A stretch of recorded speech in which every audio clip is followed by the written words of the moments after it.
All right, now, day 19, 19 of 30. Name the pain challenge. Deception, lies disguised as truths.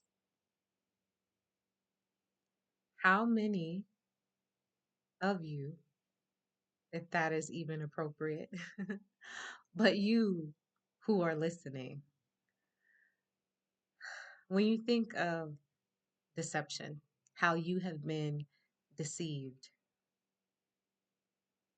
through lies disguised as the truth, what pain is connected to it?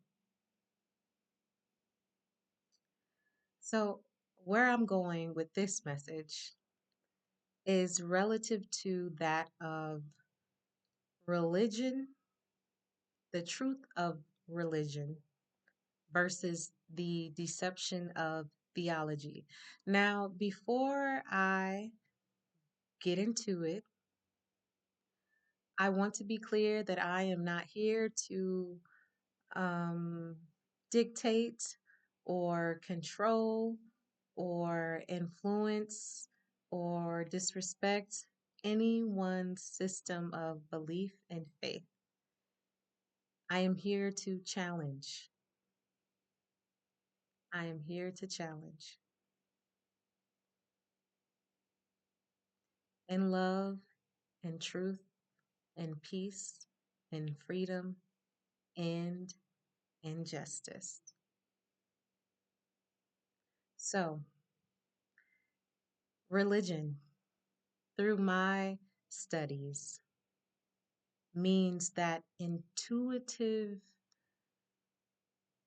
relationship and recognition and realization of the existence of the all, the infinite, while theology is finite minds or man made definition.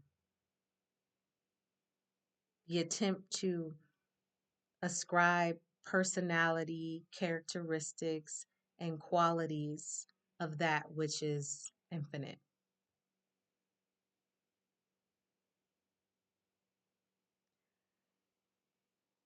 Me being aware through my journey that our cranial brain receives information through imagery, symbols. I often like to express myself as such in signs and symbols. It's written in so many holy texts, signs and symbols. Those who have been influenced by theology may often be afraid of signs and symbols that are rooted in religious truths. In fact, I recognize that I am often misunderstood through my art, through my expression, through my images online, because I represent true religion, knowing that the all, many may be called by many different names, cannot be circumscribed, but it is known because it is self evident. That is what I connect to, not theology, not the anthropomorphic narration of the forces and powers that live within us and that is also greater than us, that is infinite. I have been deceived by theology disguised as true religion, what is also known as dogma. So I'll give you a little story. I was in a session with a client who was having a reckoning when it came to their spiritual beliefs. Honestly, working professionally in the public as a clinician providing psychotherapy services, the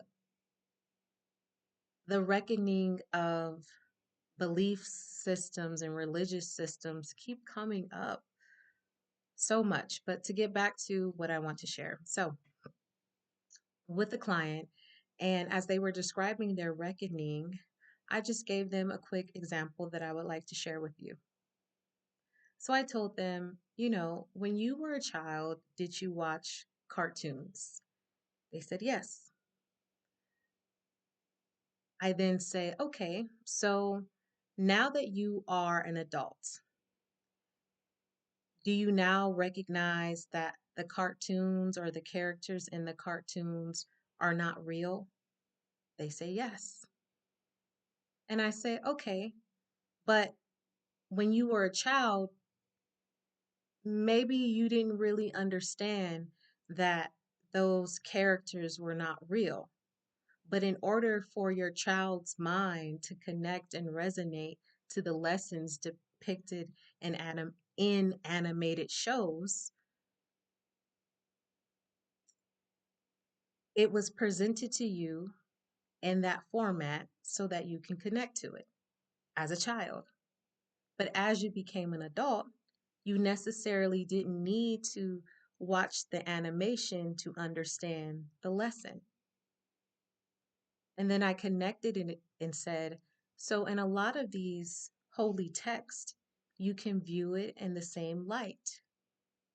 That the stories in these sacred books and the characters or the names or the people are anthropomorphic,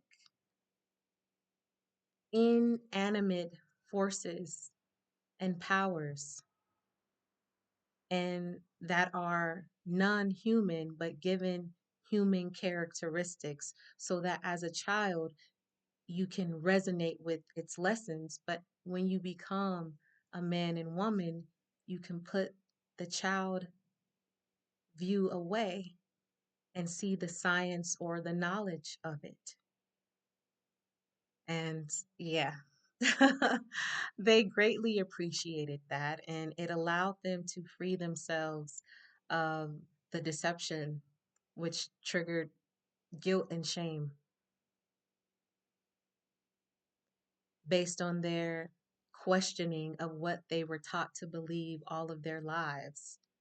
Clients being afraid to question what no longer resonates with them in fear of being condemned or committing sin or being unloved and unaccepted. I keep hearing religious trauma come up in the work that I do. And I would challenge that and say, is it religious trauma or is it the trauma of being deceived, the trauma of deception, the trauma of the truth being distorted, the trauma of lies being disguised as the truth? So, when you think of painful experiences connected to deception, it doesn't necessarily have to be related to dogma. It can be deception of the workforce, deception of a relationship, deception in any category. What comes to mind? What image do you see? What thoughts do you have? What emotions do you feel? And doing that scan of your body from the head to the soles of the feet, is there any area where you feel unease, dis-ease, tightness, tension, discomfort? You don't have to run from it and you don't have to stay stuck in it, but sit with it. And if you want to go further, I offer the Neurological Healing Service. Go on the website, learn more about what it is. If you are interested in learning more about who I am, what I do, in the description of this video is the link to the website. If you need a guide to support your healing journey, remembering that healing is not a project, healing is a lifestyle. On the website, there's a section called Download Now. That will lead you to the free resource and guide of 4 steps to healing from unwanted habits and patterns. And the first step being to name and identify the pain. I am Shine Bay. Thank you so much for riding with me. And if anything resonated, thumbs up this video, comment, share it, subscribe. Thank you. Peace and love.